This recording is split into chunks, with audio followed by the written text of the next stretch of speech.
stato necessario l'intervento dell'elisoccorso per trasportare in condizioni gravissime all'ospedale di Vicenza un motociclista di 17 anni rimasto coinvolto in un incidente stradale a San Zeno di Cassola. Il giovane, residente a Rossano Veneto, arrivava in sella alla sua moto, una 125, assieme agli amici da via Asiago e doveva immettersi in via Don Giuseppe Concato, quando all'altezza della rotatoria ha impattato contro una Ford Focus condotta da una donna che proveniva da via San Zeno.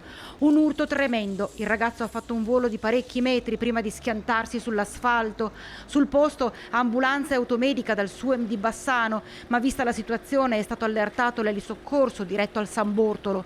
Tra i testimoni dell'incidente stradale il sindaco di Rossano Veneto, Marco Zonta. Io stavo arrivando da San Zeno e ho visto semplicemente una macchina che entrava in rotonda e la moto che arrivava dall'altra parte e l'ha presa praticamente nello spigolo anteriore sinistro. Ho visto il ragazzo volare, il casco si è staccato e cadere per terra. Poi a quel punto là io mi son fermato fortunatamente un bel po' prima rispetto alla rotonda dove è successo il coso, sono corso verso il luogo dell'incidente. Nel frattempo erano scese anche le due signore che guidavano la macchina e la gente delle case attorno.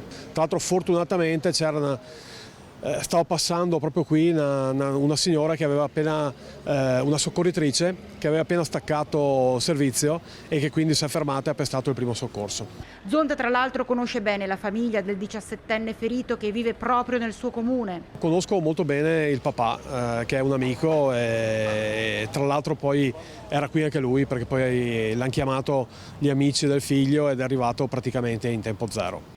Il papà, una volta giunto sul luogo dell'incidente, si è sentito male ed è stato trasportato al San Bassiano in stato di shock. Sul posto, per i rilievi del sinistro, la ricostruzione della dinamica e la regolazione del traffico, i carabinieri che hanno lavorato per ore bloccando parzialmente le vie San Zeno e Concato in attesa che l'area venisse messa in sicurezza e i mezzi rimossi.